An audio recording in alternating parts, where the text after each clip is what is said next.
Hello everybody, and welcome back to the Kirby's Epic Yarn playthrough. It's time for Snowland! Which I had to say is going to seem really odd, considering this part is going up towards the end of June. So we're pretty much in summer when this is going up. But I don't care. I'm allowed to feel somewhat Christmassy, because why the hell not? Just a little bit of seasonal dissonance. And also, these are just the types of levels that make me smile so much. Because you just can't help but feel happy. I mean, you just hear the little Christmassy winter chimes and just, it makes me feel all warm and fuzzy inside. It's great.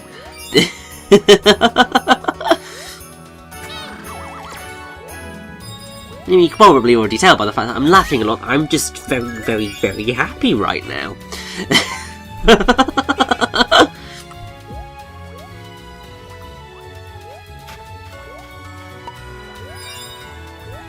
I mean, so something that this particular level introduces is these snowballs, which I believe are basically cotton wool snowballs, which is just great.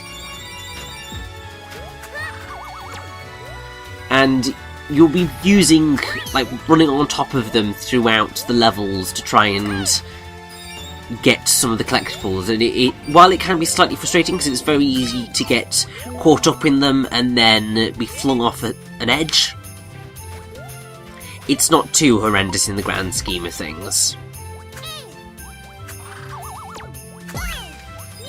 But I'm just so happy right now.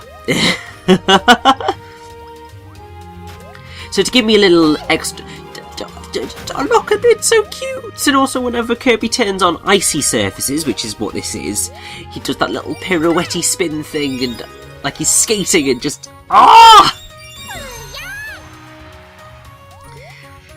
The squee is strong in this one, I think.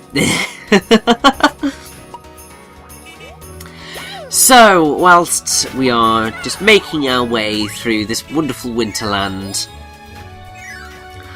let's return back to that Iwata Asks that I was covering in the last part. So, the second part of the interview the second section is, why not make it Kirby? Because basically, everything went smoothly up through the prototype, but after that things started to go a little bit haywire. So, Ibisu states that the basic idea of this project was providing players with something enjoyable through a distinctive manner of expression and mechanisms derived from that manner of expression. So essentially they were able to come up with a variety of new mechanisms by using the yarn and cloth motif. At first they were just trying to make a game that would be fun simply having a yarn character walk around and unravel a variety of things, but when they played it as an action game the enemies wouldn't entangle you and the difficulty level was extremely low, so they felt that something was missing. And Matsumiya-san, who I believe was helping a sort of a beginner type persona, or at least they were there to test the game and just get the feel for it. And yeah, it was this prototype ended up being quite boring. It was hard to stay motivated playing it because it didn't have what every action game needs: tension over enemies, traps, and how you overcome them. The World of Yarn atmosphere was great, but when you actually played the game, it just didn't really work, and it was just dead easy to play. So when Watanabe-san, who was also part of this interview, who isn't very good at action games, played it, she wasn't really enjoying herself. So the atmosphere was fun for about the first two stages, but then everything just went south. So it was just a bit tedious in the long run.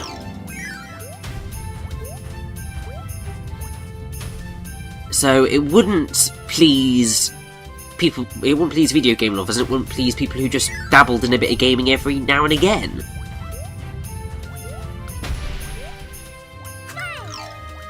And something that Iwata pointed out was that when you try to make something fun simply by lowering the difficulty and using a neat atmosphere, that fun wears off. Something that I do think that Nintendo have lost sight of a little bit in certain recent games. But there's a time for that. So, Watanabe-san states that they were pretty lost around that time, because the difficulty level was really easy, but then it got really difficult, and when it was difficult, the levels were just full of thorns. So you had thorns up above and thorns down below. You'd think something was soft and jumped down, but an enemy with thorns would be lying in wait. So, like, they really liked the yarn motif, so Watanabe-san thought, why am I experiencing something so harsh in this fun-looking world of yarn? And saying things like, this isn't what I want to do in this cute world of yarn. So it was during a period when Sei-san, who I think was designing the gameplay parts of the thing, was increasing the difficulty to provide some thrills.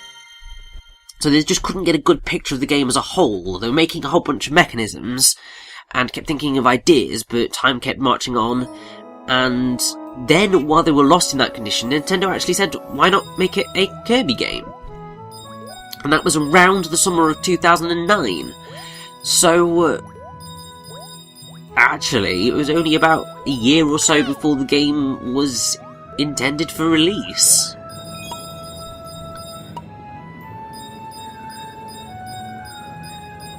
And whilst we are entering the wonderfully sweet, cozy cabin, which it's great fun. Basically, so when they'd made their original character of Fluff, Ibisu-san thought that it faintly resembled someone, and it did look very much like Kirby. So the resemblance was there, but they'd thought of it on their own, and as one of the creators, Ibisu was happy to see it used. So, to be fair, he had mixed feelings when Nintendo suggested using Kirby, but when they tried to make Kirby out of yarn, they were surprised at how well it works. And Ibisu says that when we made a well-known character out of yarn, it just felt right and had impact. And he remembers talking with Sei-san about how amazing it was.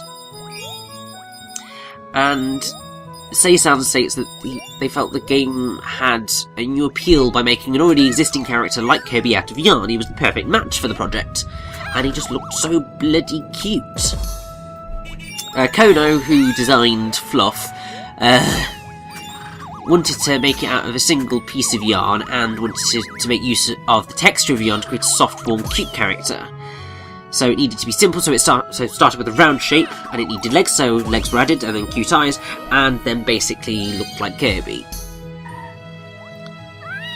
So, since Kirby was already a complete character, it became an issue of how to distinguish it. So when Nintendo suggested using Kirby, they just made it using the actual dev kit, and thought, oh, this is perfect. And Iwata was actually one of the people who made the suggestions to use Kirby instead. Because he thought that the game would be easy to make if you could borrow the already established world of Kirby, which seemed very compatible with the world made of yarn. They were a little worried of trampling on the feelings of people who had wanted to create an entirely original game, but they were quite accepting of it, and more so than Iwata thought they probably would be. So they just ended up having fun. Because they'd been lost for so long that they felt they were teetering on the edge of a cliff, and the project could get cancelled at any time. So, as soon as they got the suggestion to use Kirby, they just got a new extension on life. And at that point they thought, well, we can get out of our funk. They didn't quite things didn't quite go so smoothly after that, because there was a crisis about what to do when a player messes up, because obviously it's meant to be this gentle world of Yarn, so they didn't really want to return a player back to the beginning when you get hit by an enemy or fall in a pit. But obviously action games need to have that bit of risk, and if they don't, they lose excitement. So, as a team, they were extremely opposed to the idea of an action game where the game wasn't over when an enemy got you. So, they debated on that for quite a long time. But a lot of Goodfields members worked mostly on fun, light-hearted action games rather than real hardcore action games. So they thought, well, maybe it'll be fine if we just make a game the way we're good at it, and eventually they adopted the attitude of making individual mechanisms and contrivances that would just be fun for the player to overcome.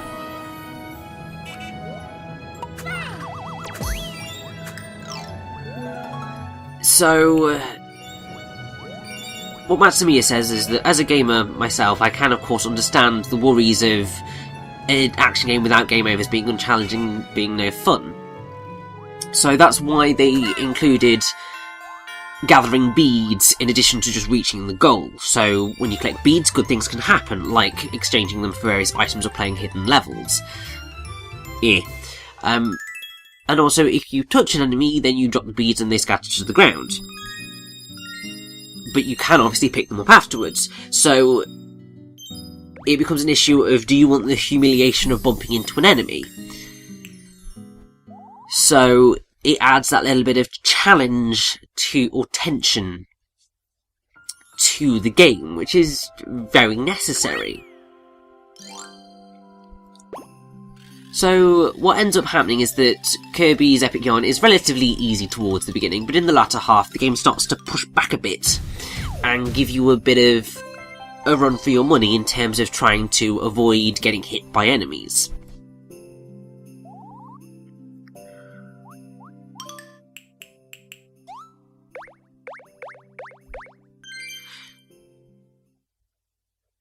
And actually, thinking about all those sorts of issues, if you go back to the first Kirby game with Kirby's Dream Land, that was when they introduced the ability for Kirby to fly. And the whole thing of if you could suck in air, you could float through the sky, and as long as you kept flying, anyone could reach the goal. And they debated whether it was okay to allow that. So what they ended up doing was they made it so that the player could have a choice between floating slowly towards the goal to proceed by, or to just go through toppling one enemy after the next depending on his or her skill level. And ultimately Epic Yarn went through the same sort of development process.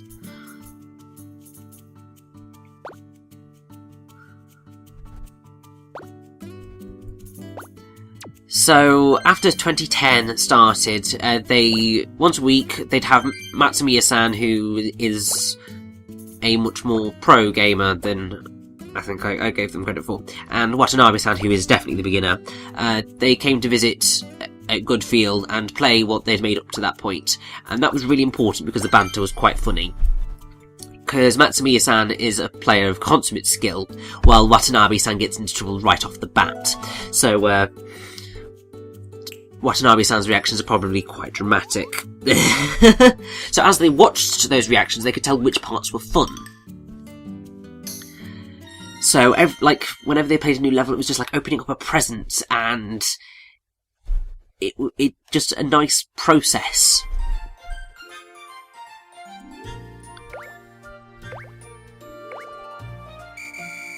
So they just focused on what was fun and seeing what Watanabe-san enjoyed. And what was enjoyed was shown, well, was used more often. Which is just great.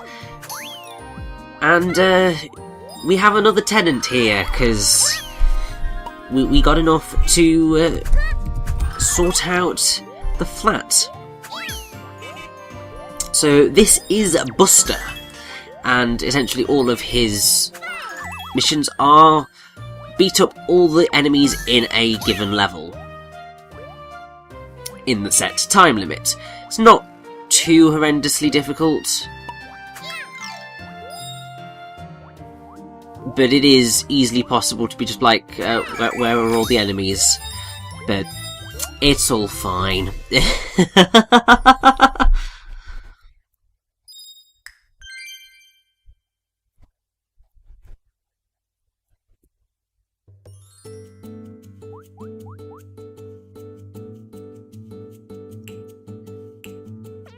So, going back to that wonderful Iwata asks,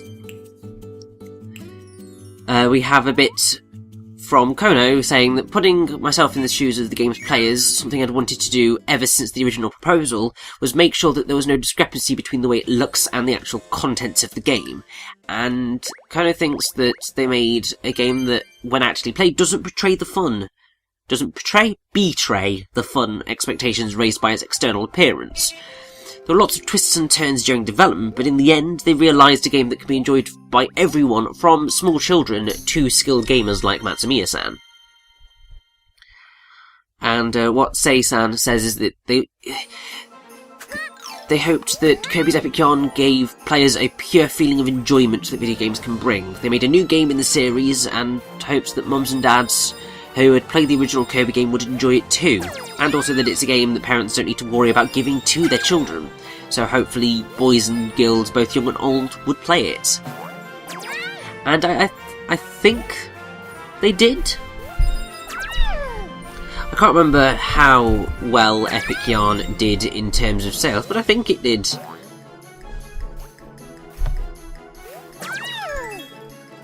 Pretty damn okay.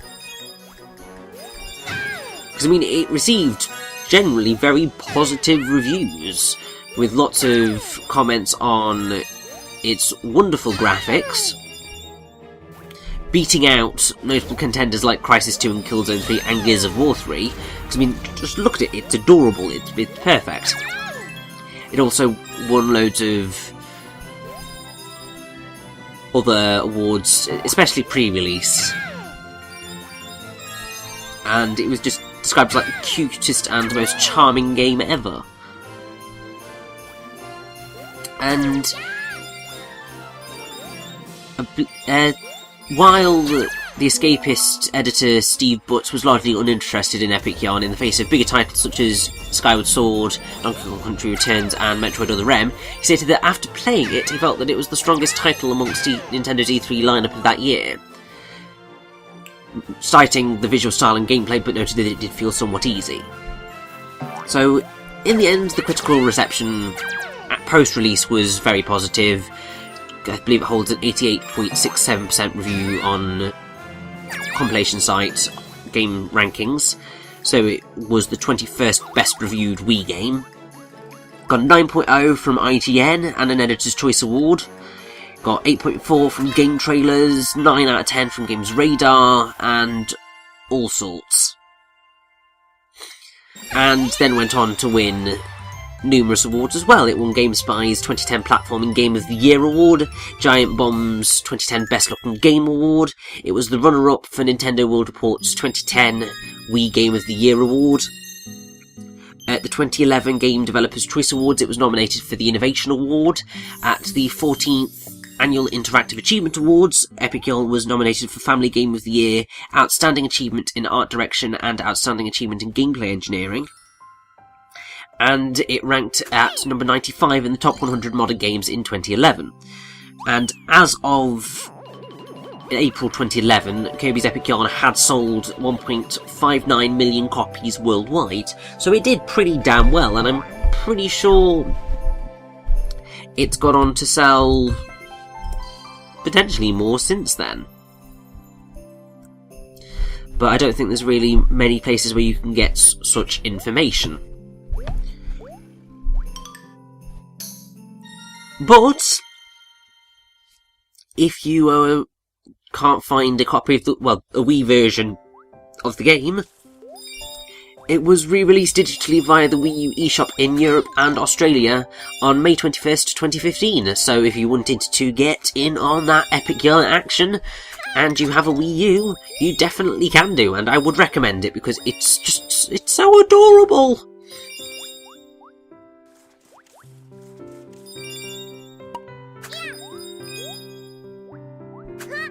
And now we get this wonderful level which involves Sled Kirby, which is certainly related to quite a few challenges.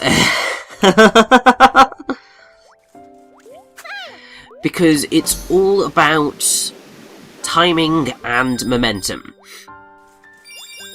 Because sliding allows you to cross over those small gaps, pretty much like running in most 2D Mario games, which still doesn't make sense to me, but this does, because whenever Kirby slides over a gap, he is big enough to be able to just glide over the spot, so it doesn't feel as awkward as the Mario issues do.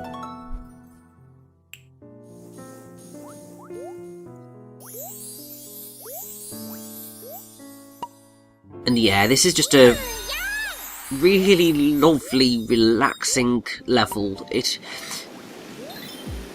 I just am absolutely enamoured by Snowland.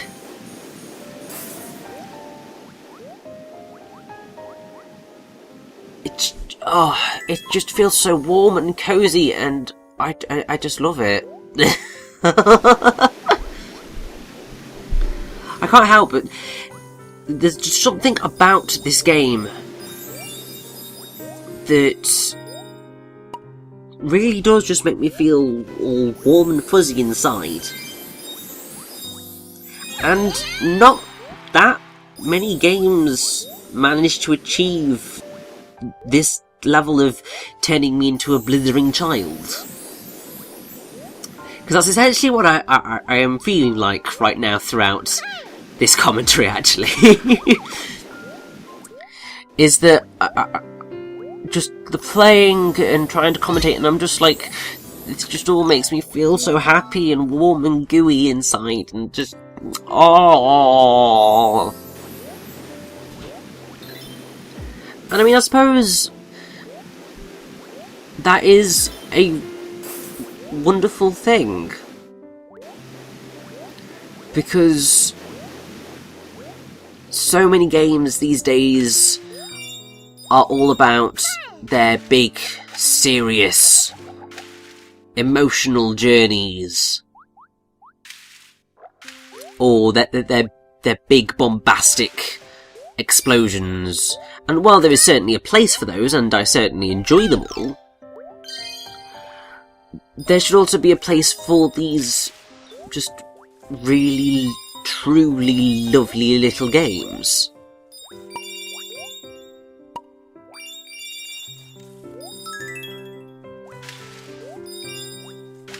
Because they're just so brilliantly sweet and adorable.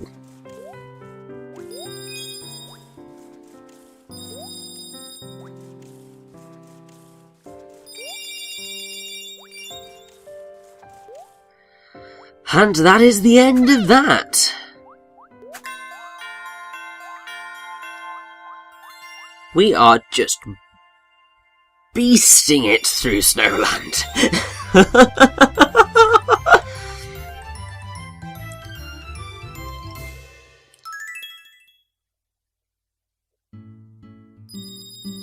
Like, seriously, I think with what little attention I have been paying to what's on screen right now,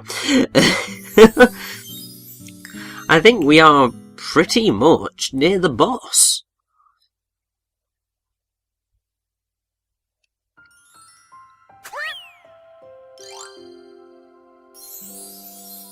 And actually, yes.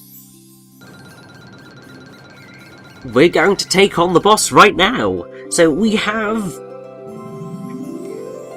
essentially beaten Snowland in a single part, which I have to say I feel is quite impressive.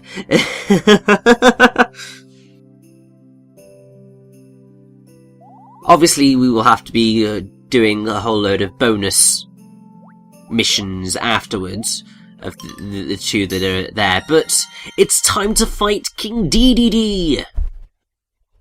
And This version of Dedede's theme is just... oh, it's brilliant.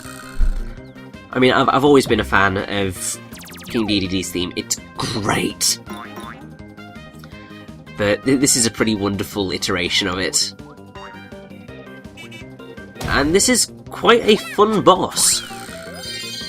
Because, obviously, it's a whole thing of having to attack Dedede with the stars that he produces, and then you need to essentially ground pound him whilst he's flattened to drag the puppet things down, so that you can then, you know, try and free Dedede from the horrifying capture that has happened to him, because he's completely brainwashed. He's literally a puppet on a string.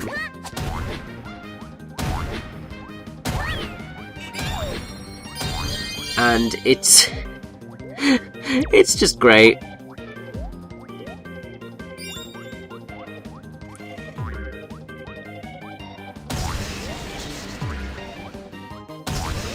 I'd say it's actually one of the more challenging bosses in the game.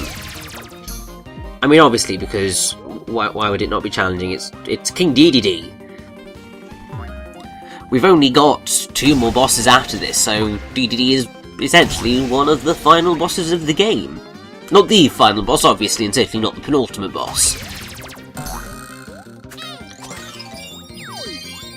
But either way, we should just, well, we need to attack him with something. Thankfully, he's doing this attack, so we should, I hope, be able to get enough beads to get that patch. There we go.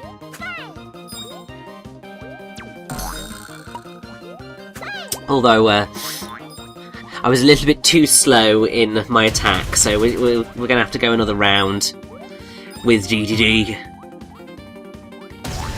But it's all good. We've done the hard work.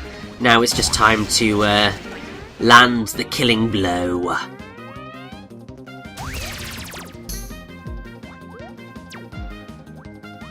Although I think Dedede is very, very adamant that I am not going to be getting that anytime soon.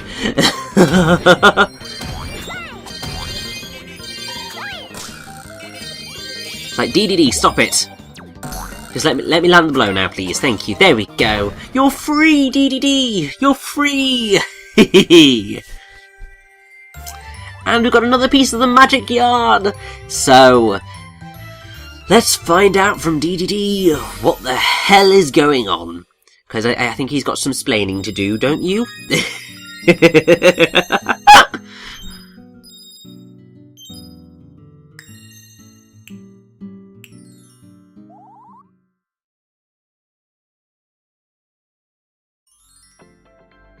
We did it! We got a piece of the magic yarn. The magic yarn shimmered and spiraled and swirled high into the sky.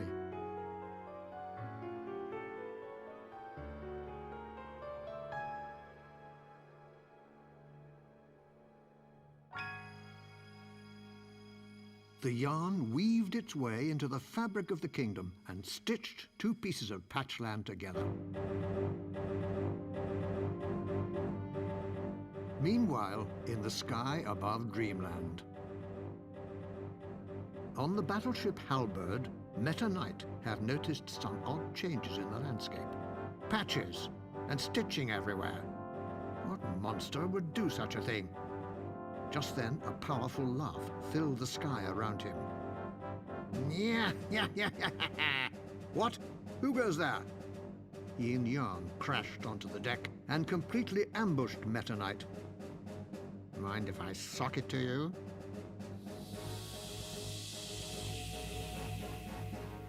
And just like that, Meta Knight was gone. Now Yin Yarn had Dreamland all to himself. With Yin Yarn's victory all sewn up, did this mean the end of Dreamland?